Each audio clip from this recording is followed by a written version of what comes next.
अस्सलाम वालेकुम। सितारों के सफ़र पर खुश आमदीद।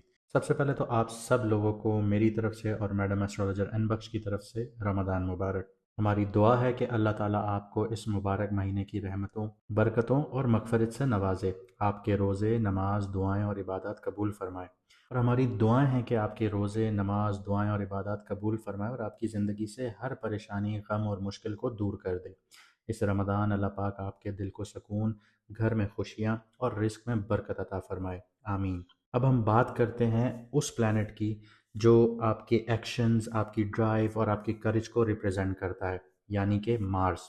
ये जब पॉजिटिव होता है तो इसके पॉजिटिव होने की कुछ अलामात ऐसी हैं कि ये बहुत बोल्ड बनाता है इंसान को, डिटर्मिनेशन देता है, एनर्जी देता है, लीडरशिप क्वालिटीज़ देता है और किसी भी चीज़ को इनिशिएट करने की एनर्जी देता है, जो हम सबको लाइफ में आगे बढ़ने और अपने गोल्स को अचीव करने में मदद देती हैं। लेकिन जब मार्स नेगेटिव होता है तो वो कुछ चैलेंजेस भी क्रिएट करता है, जैसे इम्पल्सिवनेस हो गया, ईगो क्लैशेस हो गए, बेसब्रापन हो गया या फिर रैश डिसीजंस के तौर पे वो सामने आती हैं चीज़ें। और अगर इनको कंट्रोल में ना रखा जाए तो टेंशन्स बढ़ना शुरू हो जाती हैं ज़िंदगी में, कॉन्फ्लिक्ट्स देखने को मिलते हैं, हर एक दूसरे से आप लोग लड़ना शुरू कर देते हैं, आपकी अपॉर्चुनिटीज़ मिस होना शुरू हो जाती हैं। तो यहाँ पे मार्स बहुत इम्पॉर्टेंट रोल प्ले करता है आपकी कुंडली जायचा या बर्थ चार्ट में।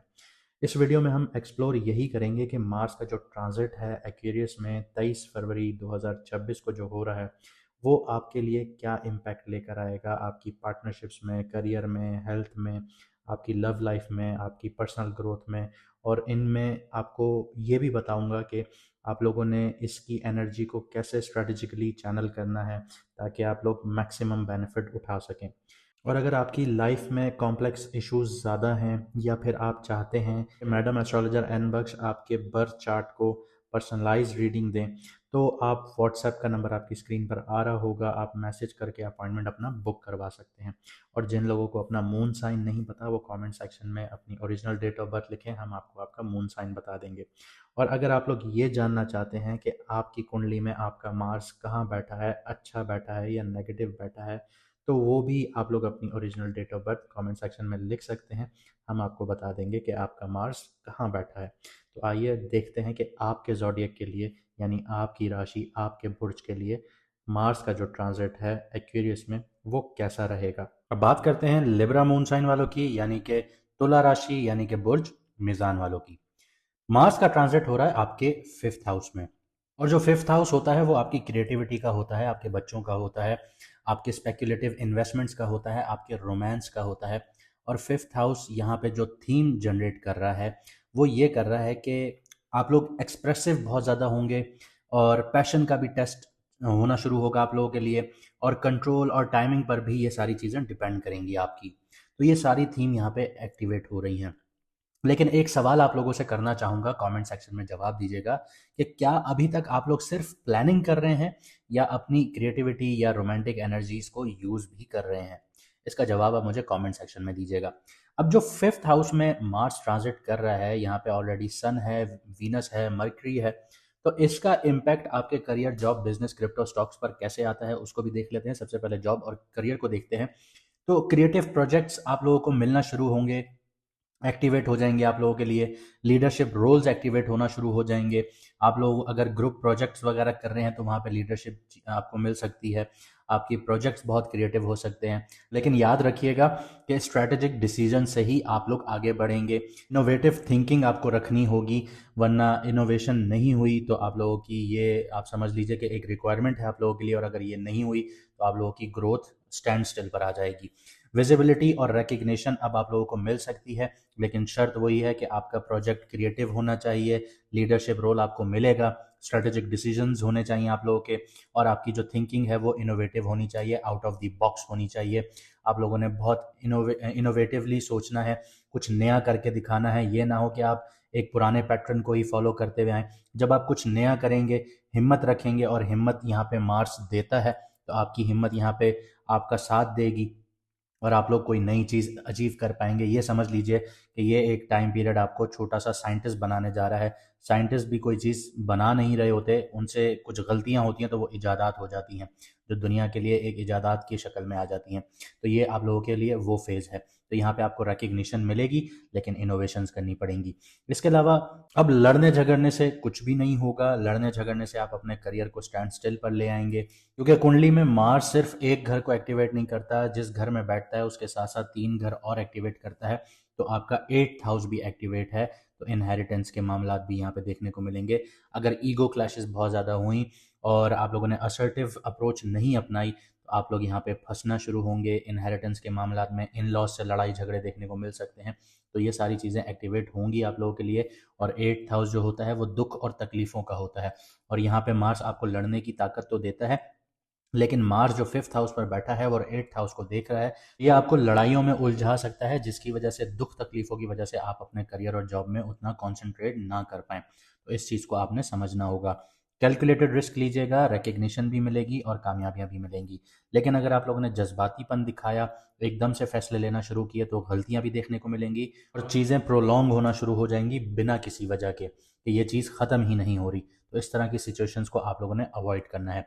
अब बात करते हैं जो लोग बिजनेस में हैं, तो स्पेक्युलेटिव अगर आप लोग प्लानिंग कर रहे हैं, इनोवेशन है उसमें और मार्केट टेस्टिंग कर रहे हैं, तो ये सारी चीज़ें आपको आगे ग्रोथ दिलवाएंगी। यहाँ पे आप लोगों ने जब भी इन्वेस्टमेंट करनी है तो प्रॉपर रिसर्च करनी है, क्योंकि मरकरी भी यहीं बैठा है। और अगर आप लोग इसमें इन्वेस्ट करना चाहते हैं किसी भी चीज़ में, तो उसके पेपर वगैरह सारी चीज़ें, डॉक्यूमेंटेशंस वगैरह आपने प्रॉपर वे में देखने हैं। आप लोगों को लगेगा कि कोई आपके पास डील आई है, जो एक ये मिसाल समझ लीजिए कि 1 करोड़ रुपए की चीज़ है और आपके पास 50-60 लाख रुपए, 70 लाख रुपए में आ रही है, क्योंकि अगले की मजबूरी है कि उसने चीज़ बेचनी है, उसको पैसों की ज़रूरत है। तो इस तरह की डील्स आपके पास आ सकती हैं, लेकिन आप लोगों ने अपने पेपर वर्क प्रॉपरली चेक करना है। इसके अलावा फाइनेंशियल और प्रोडक्ट रिस्क मैनेजमेंट अगर आप करेंगे तो प्रॉफिट आपका होगा। मार्स आपको यहाँ पे पुश करेगा, मरकरी आपको यहाँ पे स्ट्रैटेजी देगा, वीनस यहाँ पे आपके पैसे का फ्लो बढ़ाएगा और सन आपको विजिबिलिटी देगा। लेकिन एक बात बता दूं कि सन यहाँ पे थोड़ा सा वीक कंडीशन में है, क्योंकि सैटर्न के घर में जो सन होता है वो कभी भी पावरफुल नहीं होता। हालांकि सन को कोई चीज़ दबा नहीं सकती, क्योंकि सन कुंडली में या जायचे में या बर्थ चार्ट में लाइफ गिवर की तरह एक्ट करता है। यानी सन है तो बाकी प्लैनेट्स चल रहे हैं, तो सन को कोई दबा नहीं सकता। लेकिन सन जब खराब हो जाता है तो ईगो के इश्यूज भी आना शुरू हो जाते हैं। तो आपको इस चीज़ पर बचना होगा, ओवर कॉन्फिडेंट नहीं होना। इम्पल्सिव डिसीजंस लेंगे तो रिस्क बढ़ना शुरू हो जाएगा, और अगर आप लोग कैलकुलेटेड एक्शंस लेंगे तो आप लोगों की किस्मत आपका साथ देगी और आप लोगों को रिवॉर्ड्स मिलेंगे। क्रिप्टो स्टॉक और ट्रेडिंग वाले हजरात की बात करें तो 5th हाउस जो है वो डायरेक्टली स्पेकुलेशंस का घर है, तो रिस्क विंडो भी एक्टिवेट होती है और स्पेकुलेशंस की विंडो भी आप लोगों के लिए एक्टिवेट हो जाती है। तो यहाँ पे अब आप लोगों के लिए क्विक प्रॉफिट अपॉर्चुनिटीज़ आ चुकी है, आप लोग यहाँ से पैसा कमा सकते हैं। मार्स इम्पल्सिव मूव्स की आप लोगों को अर्ज करेगा, लेकिन आप लोगों ने इस चीज़ के पीछे नहीं जाना, कैलकुलेटेड चलना है। आप लोगों ने रिसर्च प्रॉपर करनी है, क्योंकि मरकरी भी बैठा हुआ है और वीनस भी यहाँ पे है। तो एनालिटिकल थिंकिंग और वैल्यूज़ जो हैं वो यहाँ पे इंश्योर होना शुरू होंगे। ऑब्जर्वेशंस के साथ और टाइमिंग के साथ अगर आप लोग आगे बढ़े तो आप लोगों को बहुत अच्छे अच्छे मुनाफे होंगे। और अगर आप लोगों ने ओवर कॉन्फिडेंस दिखाई या लालच दिखाई, ग्रीड दिखाई, तो नुकसान होना शुरू हो जाएंगे। अब बात करते हैं आपकी लव लाइफ और रिलेशनशिप और मैरिज लाइफ पर, सॉरी। तो सबसे पहले सिंगल्स को उठाते हैं। मार्स यहाँ पे है तो डिज़ायर्स देता है आप लोगों को, रोमांस की डिज़ायर्स देता है। वीनस यहाँ पे अट्रैक्शन दे रहा होता है और मरकरी जो है वो यहाँ पे कम्युनिकेशन दे रहा होता है। तो रोमांस का जो स्पार्क है वो बहुत ज़्यादा होगा, प्लेफुल एनर्जीज देखने को मिलेंगी आप लोगों को, और जो आपको आपका कनेक्शन मिलेगा वो सोशल मीडिया के थ्रू या क्रिएटिव सर्कल्स के थ्रू मिलेगा। इसके अलावा आप लोगों की मेंटल और फिजिकल जो अट्रैक्शन है वो बहुत ज़्यादा स्ट्रांग होना शुरू हो जाएगी इस टाइम पीरियड में। रिलेशनशिप की बात करें तो पैशन बहुत ज़्यादा इंक्रीज होगा, छोटे छोटे ईगो क्लैशेस भी यहाँ पे देखने को मिलेंगे, कम्युनिकेशन ब्लंट होना शुरू होगी, जिसकी वजह से मिसअंडरस्टैंडिंग्स देखने को मिलेंगी, क्योंकि मार्स यहाँ पे कुछ रुकने नहीं देगा, सब कुछ उगलवा देगा। और जब चीज़ें उगलना शुरू करेंगे आप लोग तो मिसअंडरस्टैंडिंग्स यहाँ पे जनरेट होंगी, दिलों में यहाँ पे आप लोगों के दरारें भी आ सकती हैं। तो आप लोगों को इस चीज़ को कंट्रोल करना होगा। क्रिएटिव और प्लेफुल बॉन्डिंग जो है उससे आप लोगों के रिश्ते की ग्रोथ बहुत ज़्यादा होगी, तो आप लोगों ने ये चीज़ माइंड में रखनी है। क्रिएटिविटी अब क्या है, क्रिएटिविटी ये है कि कल तक जो आप कुछ नहीं कर रहे थे, कोई प्यार शो करने के लिए अपने पार्टनर की तरफ, तो वहाँ पे अब आपको क्रिएटिविटी दिखानी होगी उनको। जैसे आप फ्लावर्स ला के दे रहे हैं, कोई आपकी है नहीं एक आदत आप लोग फ्लावर्स देने की, तो फ्लावर्स दीजिए, गिफ्ट्स दीजिए, उनको कहीं घुमाने लेके जाइए। एक दिन डिसाइड कीजिए, आप लोग डेट प्लान कीजिए कि आप लोग ले गए स्पेशली उनको स्पेशल फील करवाने के लिए, तो ये चीज़ आपकी क्रिएटिविटी में आ जाएगी। अब जो लोग मैरिड हैं उनकी बात करें तो लव लाइफ जो है वो बहुत स्पार्क इंक्रीज करेगी आप लोगों की। क्योंकि रोमांस का घर एक्टिवेट है तो आपका रोमांस पीक पर जाएगा, रोमांटिक प्लानिंग्स रखिएगा, पैशन पर फोकस होगा आप लोगों का। लेकिन यहाँ पे छोटे मोटे ईगो इश्यूज भी आएंगे, जैसे मैंने सन के बारे में बताया, तो यहाँ पे ईगो इश्यूज भी आपको देखने को मिलेंगे और आपकी जो डिज़ायर्स हैं वो भी टेस्टिंग फेज में आएंगी। लेकिन अगर आप लोग बच्चों के लिए ट्राई करना चाहते हैं तो अभी आपके लिए टाइम पीरियड अच्छा है। फन और एक्साइटमेंट यहाँ पे देखने को मिलेगी आपके रिलेशनशिप में, और अगर आप लोगों ने इस चीज़ को मेंटेन किया तो रिलेशनशिप में एनर्जी बूस्ट यहाँ पे आप लोगों को मिलेगी। अब आपकी हेल्थ की बात करें तो पॉजिटिव साइंस भी हैं और कुछ थोड़ा सा रिस्क भी है।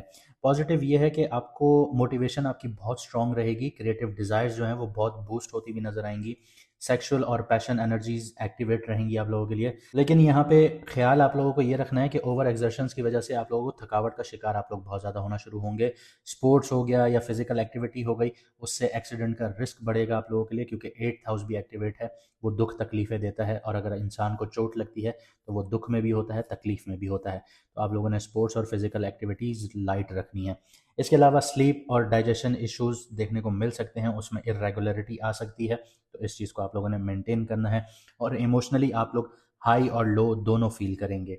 उम्मीद करता हूँ आप लोग समझे होंगे और आप अपनी ज़िंदगी को बेहतर बनाएंगे, और हमें उम्मीद है कि आप अपना प्यार वीडियो को लाइक करने की सूरत में ज़रूर दिखाएंगे और कमेंट में अपनी राय ज़रूर बताएंगे, और अपने दोस्तों यारों के साथ भी वीडियोस को शेयर कीजिए ताकि उनको भी लाइफ में सही डायरेक्शन मिल सके और वो आगे बढ़ सकें। मुझे दीजिए यहाँ से इजाज़त, मिलते हैं अगली वीडियो में सितारों के सफ़र पर।